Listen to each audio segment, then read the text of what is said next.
oyentes de Radio Sefarad, una nueva comunicación con Ricardo López Gotig en Argentina para seguir hablando de este nuevo desorden mundial. ¿Qué tal, Ricardo?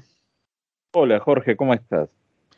Muy bien, pues hoy creo que vamos a seguir con este capítulo por entrega sobre lo que está pasando en Ucrania, que se está complicando hasta el punto de que ya se pasan de la posibilidad velada a amenazas bastante tangibles de una posible utilización de lo que se llaman armas tácticas, ¿no?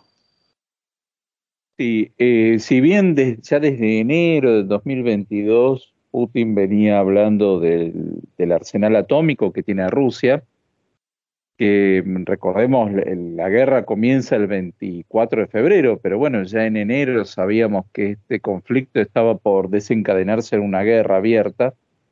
Lo cierto es que en varias oportunidades ha hecho mención a la posesión de armas nucleares por parte de Rusia, herencia recibida de la etapa soviética, y que en este momento, siempre hay que recordar esto, Rusia tiene todas las armas nucleares que en algún momento tuvo la Unión Soviética, que estuvo compuesta por 15 repúblicas.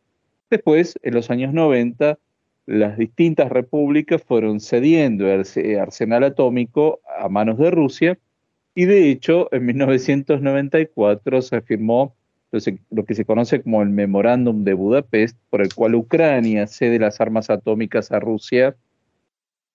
Y esto es una ironía. Como contraparte, bueno, Rusia se comprometía a respetar las fronteras de Ucrania. Bien, pero en esta semana salió un informe, en principio publicado por New York Times y que fue replicado por otros medios de comunicación, de que se tiene constancia de que hubo una reunión de militares rusos en la que no participó Vladimir Putin, en el que evaluaron concretamente la posibilidad de usar armas tácticas nucleares.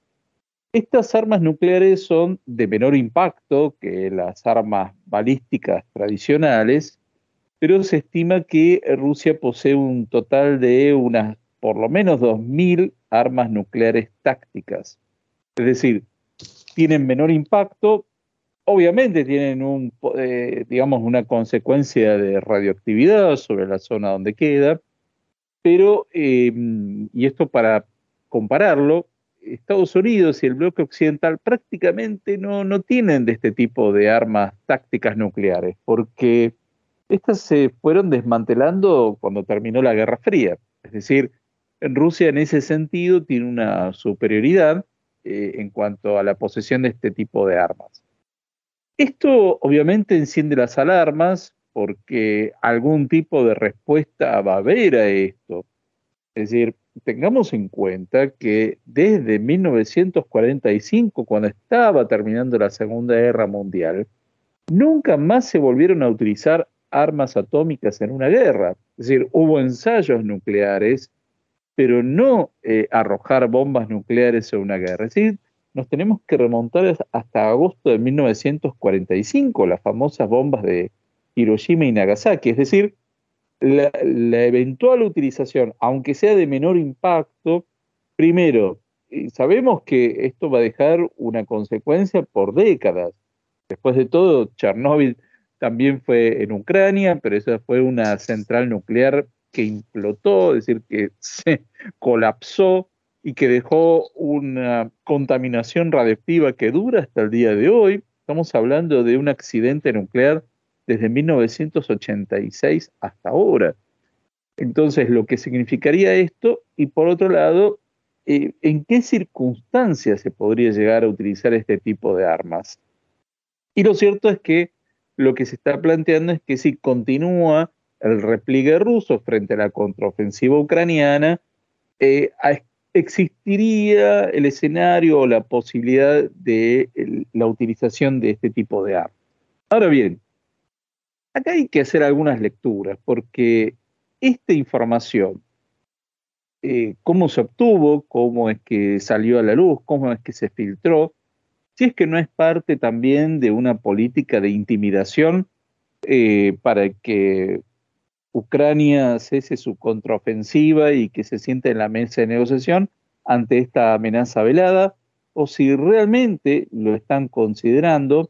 La verdad es que resulta difícil hoy en día tener información precisa, pero caben distintas posibilidades y sobre todo, y tampoco lo descarto, tengamos en cuenta que en Estados Unidos en esta semana, el 8 de noviembre, elecciones de medio término para el Congreso, y tanto el ala derecha del Partido Republicano como el ala izquierda del Partido Demócrata están pidiendo que Estados Unidos deje de armar a Ucrania en esta guerra, con lo cual también puede ser un poco de información sucia en todo este contexto en el que, como sabemos, la primera víctima en toda guerra es la información y los medios de prensa. Uh-huh. Bueno, sin duda es un tema que ha estado presente de forma velada, porque yo recuerdo declaraciones del canciller ruso en las que no negaba la posibilidad de esa utilización, y ahora, pues, como bien señalas, más allá del campo de batalla de las armas, están las armas de la información y de sembrar las dudas y las falsas noticias. Pero claro, con esto no tenemos, a diferencia de las armas, son objetos que se pueden observar incluso por satélite si se despliegan o no, pero en la voluntad de los dirigentes es algo que no puede quedar claro hasta que finalmente sucede o no sucede algo, ¿no? Así es. En principio no se están detectando movimientos como para poder lanzar este tipo de armas, pero tengamos en cuenta que se pueden lanzar desde plataformas que son las mismas de otro tipo de misiles, es decir, los misiles convencionales. Con lo cual, bueno, es una amenaza velada o no, pero existe y se está considerando cuál sería eventualmente la capacidad de respuesta. Uh-huh. Bueno, y una segunda cuestión al respecto es, Rusia se ha quedado con ese arsenal nuclear, pero la pregunta también puede llevarse a si este armamento es funcional, es decir, si van a conseguir esos misiles que transportan las cabezas nucleares despegar o no, porque no sabemos exactamente las condiciones en que están, digamos, almacenados. Ya hemos visto en el pasado muchas decepciones respecto a la calidad de distintos aspectos de la política rusa, ¿no? Y puede ser de que también respecto al almacenamiento nuclear, pues estén los misiles, pero no estén en condiciones de estar operativos, o que no den garantías de que vayan a cruzar el cielo y no exploten en el lugar del lanzamiento.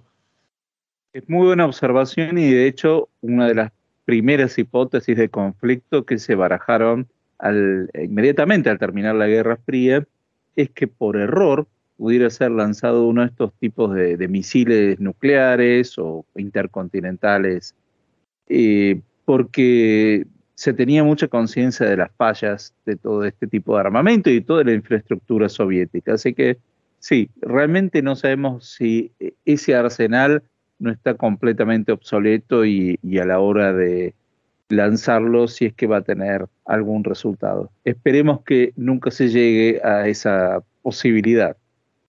Exacto, pues esperemos que nunca lleguemos a saber la verdad de lo que pasa, más que cuando lo leamos en un libro de historia sobre algo que pudo suceder y no sucedió. Mientras tanto, tendremos que conformarnos con estas charlas en las que especulamos sobre qué pasa por la cabeza de alguien como Vladimir Putin. Bueno, muchísimas gracias y como siempre, un gran saludo a la audiencia de Radio Sefarad que nos viene acompañando cada semana.